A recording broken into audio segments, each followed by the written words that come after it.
Another Doordash vlog. It is Saturday, May 28th. Being Top Dasher. For me, it's worth it. I know for a lot of other Doordashers, it is not worth it. And they think it's ridiculous, but I'm gonna go over some of the benefits that I see that actually help me. It is hot as hell today in Miami. Okay, so I think the hardest thing to do to become Top Dasher, the hardest criteria there is to have at least 70% acceptance rate. And I dip below 60 several times during the month. Matter of fact, I'm always in the 60 percentile, or I think I've gotten as low as 51. But I try to make sure that at the end of the month, the last 2 days or 3 days, I just give up a day and try to accept all. Now, that's hard because especially now, DoorDash has given us really low orders driving long distances. And with gas prices, like I've said before, you just can't do some of these orders and have it be worth your while. So today I'm maybe gonna talk about and show what orders I decline, if any, today. Because Saturday is usually a good day, and I'm gonna do South Miami, which usually you get some good tips. And the thing I like about South Miami, as opposed to the area where I live called University Park, is that in South Miami, you really don't drive that far. It's all the restaurants are basically on US 1, and the customers are generally in that area. Not all the time, but basically you don't drive as much in South Miami, in my experience. Jesus Christ. I put on my sunglasses. It is hot outside. It is sunny. I'm approaching Dadeland Mall. I haven't activated yet. As you can see, one of the benefits is you can dash anywhere at any time. You don't have to schedule. As you can see here, the only place that's busy right now is Kendall, but I'm not doing Kendall, I'm doing South Miami because I usually have good luck in South Miami area on the weekends. Okay, so when you're Top Dasher, you basically don't have to schedule. I could say I want to dash until 8:30 tonight, or anytime. I'm gonna stay within let's go 6:30. All right. So basically, if you're not Top Dasher, enough gas, red card, all that stuff. If you're not Top Dasher, chances are I wouldn't be able to, if I didn't schedule ahead, I wouldn't be able to do this neighborhood at this time. So for me, that is a big benefit, because I've done it some months when I'm not Top Dasher and I have to schedule my entire week ahead of time. And the problem with that is you really never know when it's gonna get busy. So you're just guessing the times that you wanna dash. And not all the time those slots are available because they have too many drivers, or they don't think it's busy in that area. Okay, here we go. 4 orders, $34, Macy's. 4 orders. Oh man, let's see how far they go. Oh, one of them's in Hialeah. You know what? Screw it. Let's just do this order. That is really strange because I usually only get 2 orders at a time at Macy's. This is 4. So I'm basically going to Macy's to pick up 4 different customers delivered by the end of the day orders. I think Macy calls them same day delivery. Macy's uses same day delivery, and they hire DoorDashers to drive, to be their delivery guys. So I'm right by Dadeland Mall, and $34 is a good kickoff to my dash, and I don't have to worry about food spilling or customers complaining that their food was cold or restaurant wait time. So yeah, screw it. $34, I'll do it.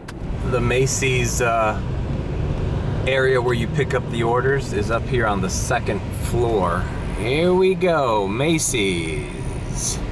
I remember doing a lot of orders around Christmas time here. Since you have your own little reserved area for parking, it's not that much of a hassle to come in, pick up the order, and leave.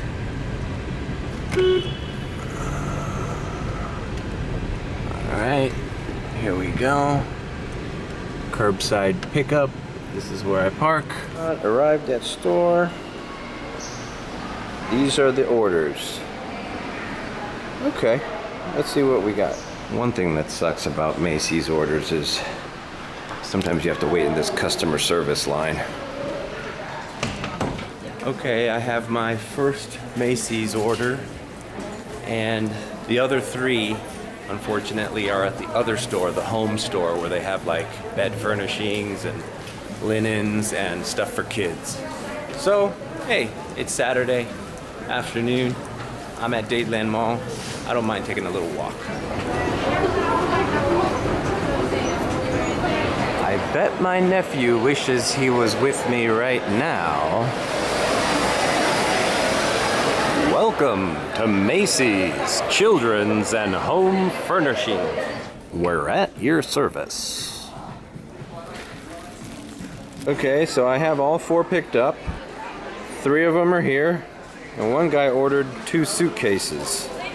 So I'm on my way. All right, I put the suitcases in the trunk, and I have the 3 orders here in my car seat, and I'm heading out. Now, one thing that used to happen with multiple orders in Doordash was, like, even at restaurants, you would pick up 2 orders, and once you hit that you picked them up, it would send you randomly to the first customer with no regard to which one was closer or on the way to the other one. I used to get so upset when I would pick up an order from like Checkers or something. They would send you to like the first customer regardless of where the second customer was located. So I would deliver to the first customer, and then once I saw the address for the second customer, I would be pissed because it was like, man, I could have done this one first, or this one was due first. But they've since remedied that problem. Now they put in order the most easy directions when you have to do multiple orders, and the ones that are due on the way or due before the others. I set this vlog to be about being top dasher, but then I got a Macy's order, so now I guess it's about doing Macy's orders. I usually accept Macy's orders, especially on weekends, because there's no traffic. The only time I would not do a Macy's order is if it was during the week, which I don't think I've even ever received a Macy's order during the week, or if they're just asking me to go way too far, and I know it's gonna be a lot of traffic getting back. But other than that, weekends, these were 4 orders. I'm probably, time-wise, it's gonna take me the same amount of time it would have taken me to do 4 regular fast food orders. So, hey, this way I can like drive relaxed and not have like pressure of going here, going there, going there. You know, it's just pick up everything at one store, and then you're basically an Amazon delivery guy. Or I News Radio 610 WIOD. On 610 WIOD. I like the way radio announcer voice does the W word, or letter. The way they pronounce the letter W. It almost sounds like they're like going, it's like WIOD. Tune in next for weather here on 610 WIOD. WIOD.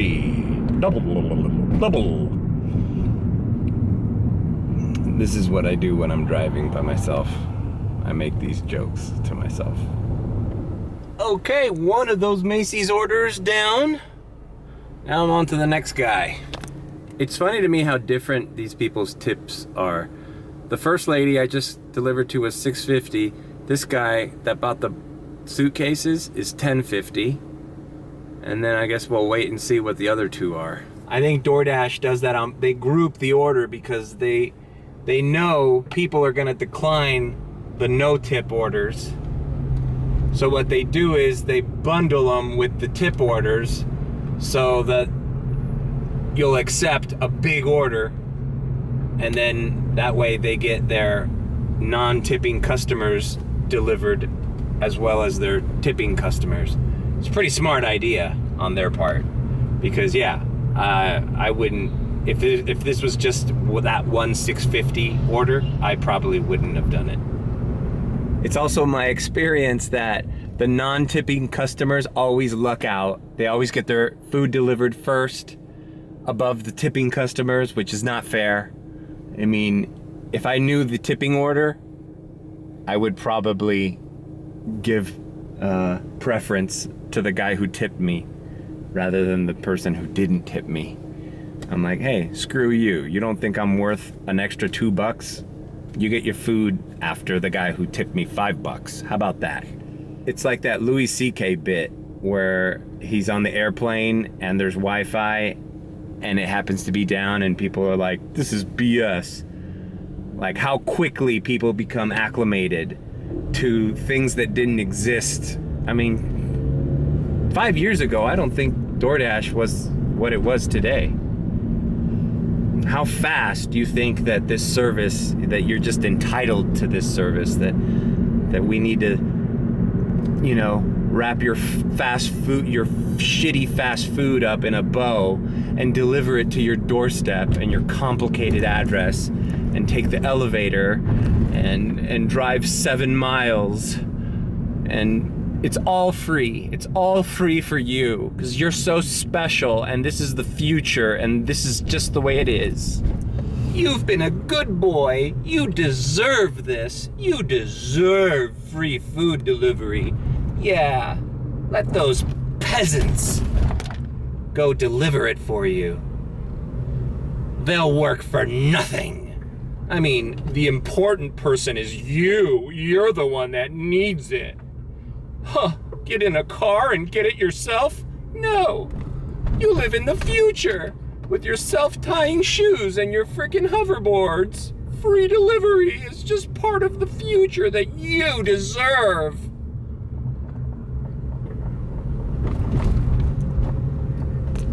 Can you feel the contempt in my voice? Now, if you tip me $10, you're A-okay in my book. Keep doing what you're doing. I just delivered the suitcases to this gentleman, and I see here that the base pay was $6.50. So that basically tells me that last person I delivered to tipped me $0. So Mr. Suitcase Man tipped me an extra. Fucking A, god damn it. I hate this goddamn seatbelt bullshit. Fuck! Okay, so Mr. Two Suitcase Order Man tipped me an extra $5. You know, I just realized that I probably could have delivered the suitcase order first and then gone to the lady who didn't tip. So I'm gonna check it out, because if these next two orders, one of them didn't tip, she's coming in last. I don't give a shit if I have to drive away first and then come back. You know, it's a principle, you know? If you tip me, that means you think I'm worth me going the extra mile for you, making sure everything gets done in time. And you know what? I appreciate that. The people that feel entitled to free delivery when I'm putting $4.60 a gallon of gas in my car, screw them. I mean, they're gonna get their order, but I'm gonna prioritize the people that tip me. That's just me. You know, it's a Saturday, there's no traffic. I'm gonna drive these miles anyways. I might as well, you know, reward the people that rewarded me. Well, this was a $36 order instead of a $34 order. This is the problem I have with DoorDash. It's like, just tell me it was a $36 order from the beginning. It's not like $2 was gonna sway me from delivering 4 orders from Macy's on a Saturday afternoon. That's the thing I don't get about DoorDash sometimes. This hiding of the tip, it's only gonna affect customers, in my opinion. It's not affecting the drivers. We're just gonna take our risks and decline or accept based on what you show us. I think they did that during the pandemic when a lot of restaurants were closed randomly. The reason they hid the tips during that time was you'd show up to a restaurant and it would be closed, and so you'd mark it closed and they owed you half of the guaranteed pay. So if they hide the tip, let's suppose it was a $10 order, but they only told you it was a $6 order. Now they only owed you $3 if the restaurant was closed, rather than $5 if the restaurant was closed. You get what I'm saying? But since COVID's pretty much on the downhill and all restaurants are pretty much open, I think they should just stop hiding the tips from the drivers. Like I said, it's only affecting your customers. It's not affecting us.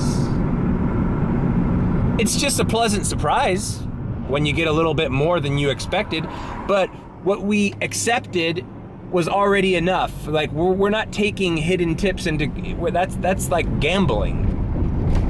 I don't accept an $8.25 order going 16 miles like the other day with the crumble cookies. I don't accept that hoping that, oh, it might be more. That's gambling. I don't gamble, especially in the middle of the day when it's gonna take me forever to get back home. Okay, all right. Now that the Macy's orders are done, let's get back to the Top Dasher. There's my 36. Look at the blue dot. Look how far away I am from South Miami. Now, if I wasn't Top Dasher, I'd need to drive all the way back into this area to start receiving orders again. But since I am Top Dasher, what I'm going to do now is end my dash. And then it says, oh, are you sure? No, okay, I didn't do it this time. So I end my dash, and now I have access to the map again. And I can start dashing in the area that I was left off at. Which is a benefit to me because you never know when they're gonna throw out some random peak pay in another area. So I like to kind of end dashes randomly, especially if I'm not getting orders. I'll just end a dash and look at the map again to see if it's better in another area, and then I'll just simply drive over there. That's a strategy that I love doing, and you can only do that as a Top Dasher, because if you're not a Top Dasher, which I was, the 1 month that I couldn't make Top Dasher because I was hospitalized and I couldn't do over 100 deliveries that month, I had to schedule all my dashes. And sometimes locking yourself into a certain area at a certain time isn't the best thing. You know, I like to keep my options open. I don't like to limit myself to just one area and one time. I think the way you make the most money is you're more flexible. For example, now I can start dashing in the area closer to my home instead of waiting to drive all the way down back to South Miami. When you're Top Dasher, distance and time aren't necessarily always linked. What I mean by that is, just because something is far away doesn't mean it's going to take you a lot of time. And the reverse is also true, where just because something is a short distance doesn't mean that it won't take you a lot of time. The restaurant could be busy, your order could be late, you got to do all these parking situations and gate codes and go in an elevator and you can't find it. And when you're a Top Dasher, for example, that on the latest blog, which you can check out right here, where I get upset because I get offered that crumble cookies order for like $8.50 or whatever, but it was going something like 17 miles. I didn't accept that because I knew that was around the end of my shift and it was gonna take me forever to come back home, not to mention the gas mileage, right?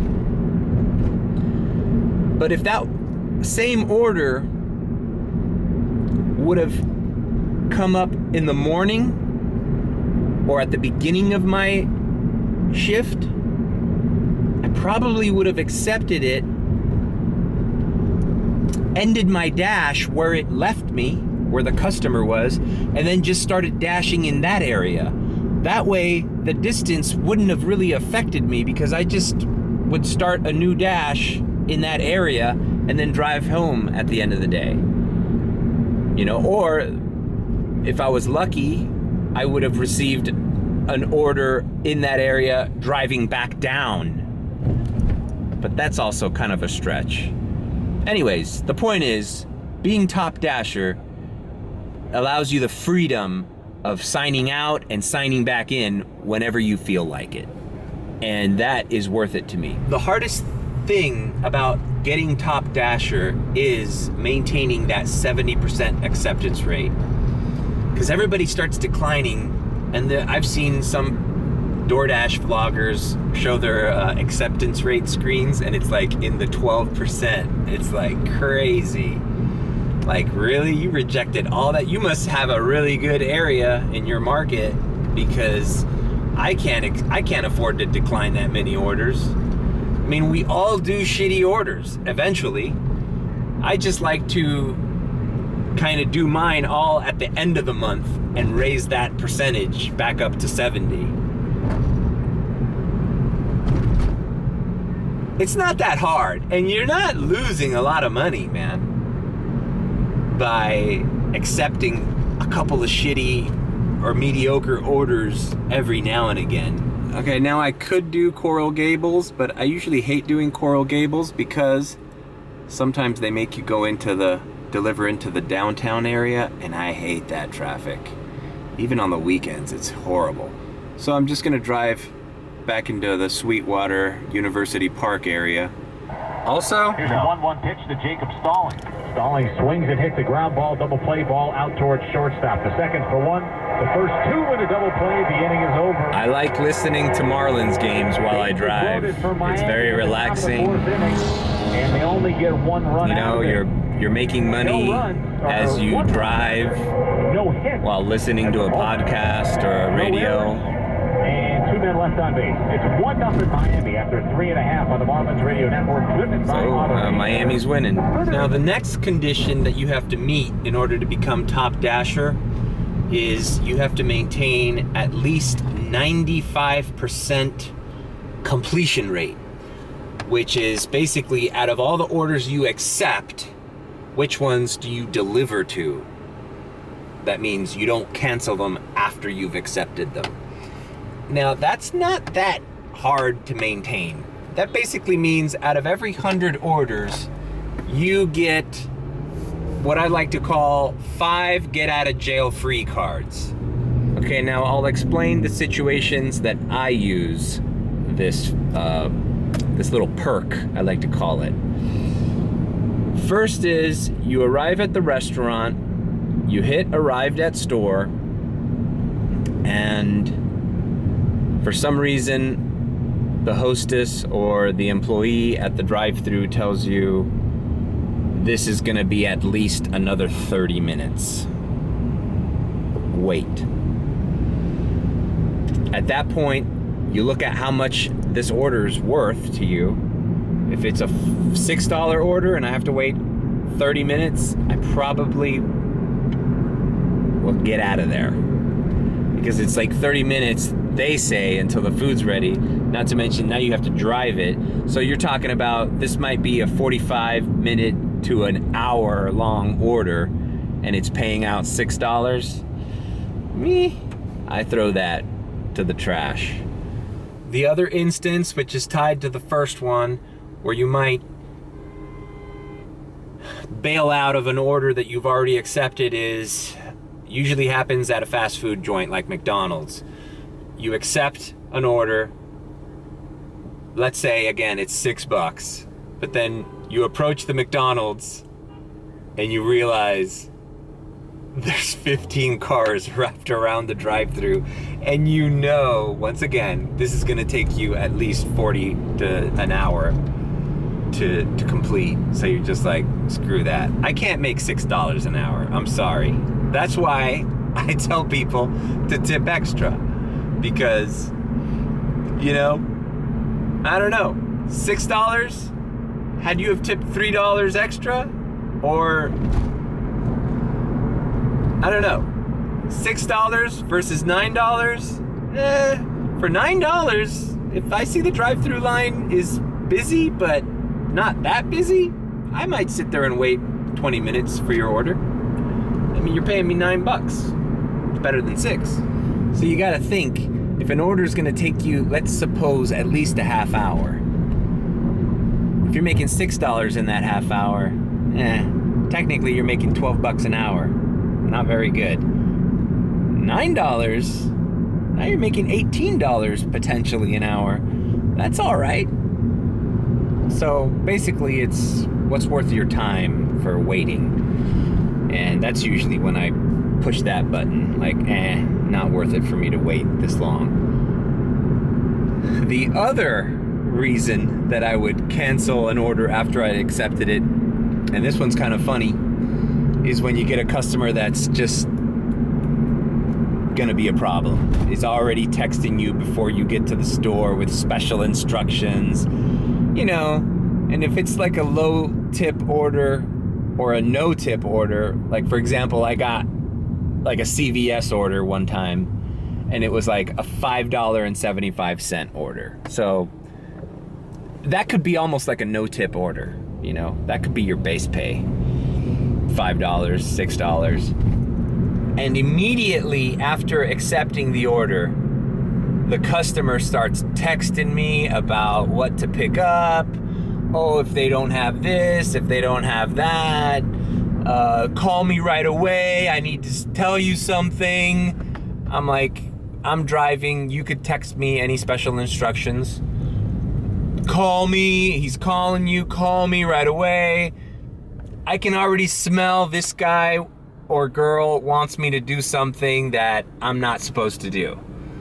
So I'm just gonna get out of that one. The other time I've done that, it's the same situation. I had a Dollar General order, and it was this woman who wouldn't stop texting me while I was shopping. Like, if they don't have this bread, get that bread, and can you take a picture of this and send it to me? And there's just like, you know, you have to like replace items that are not available at the store. And I find myself at the store texting maniacally with this woman and sending her pictures. And I thought to myself, wait a minute, I'm not married. Why am I accepting to be in a horrible marriage with this manipulative woman for like whatever the order was, $8, while I'm sitting here wasting my time? I could just be delivering Taco Bell and McDonald's orders without anybody bothering me. So in those situations, I'm like, yeah, I'm in a bad marriage, it seems. With an over-demanding wife who's texting me, nitpicking what I need to do, how many oh my God, I've had people tell me, put this in that bag. I want you to fit everything in 2 bags. Oh my God, and there's laundry detergent in it and milk. I'm like, how am I gonna put this in 1 bag? There's so many complicated things about this profession. It's not as easy as, hey, go here, pick up, and then deliver. Ho, ho, ho. I'll pay you the same amount of money. No, it is a lot of discerning. Oh, look, here's the Frankie's Pizza sign lit up.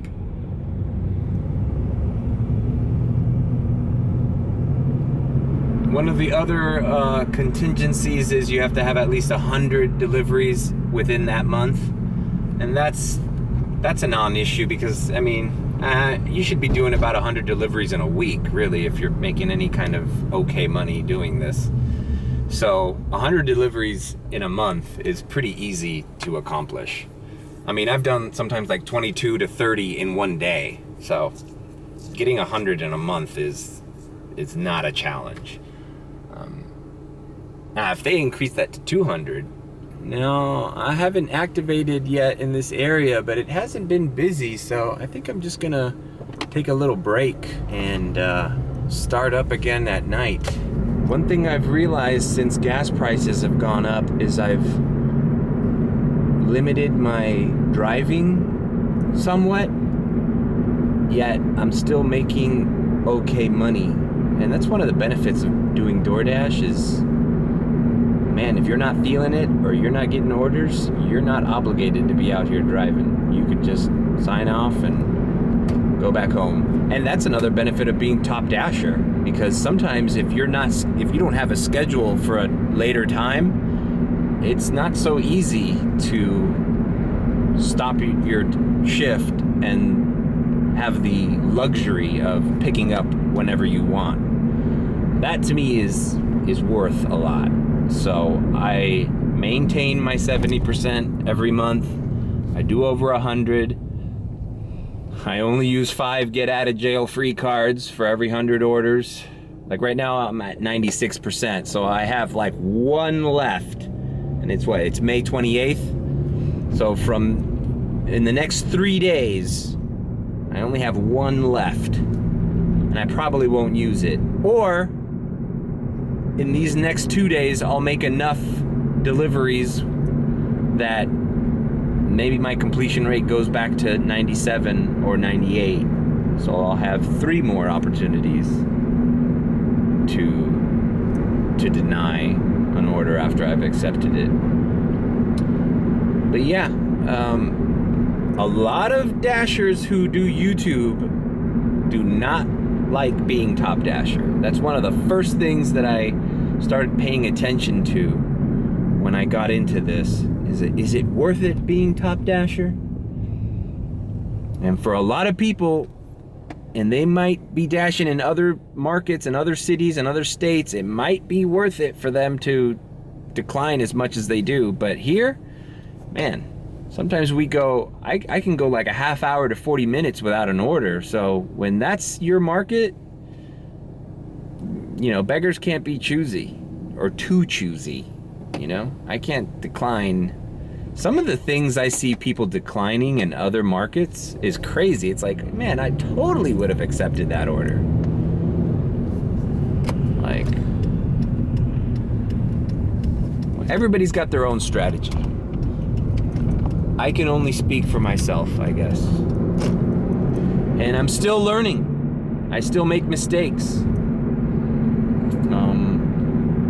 Another thing that I've noticed is if there's going to be a peak pay at 12 midnight in any area and you're dashing at around 11:45, 11:50, pause your dash, because you don't want to have to decline an order in the next 10 minutes that's going to be $3 when in 10 minutes you're going to be bombarded with $6 to $9 orders consistently for the next 2 or 3 hours. Oh man, I feel like I've done a lot of talking on this. This should be like a podcast, Doordash podcast. I should have like other dashers and just like interview them. It's like DoorDash therapy or something. Like, just have people vent about their DoorDash stories. Welcome to Publix, where shopping is a pleasure. Might as well vlog my existence here at Publix. Why not?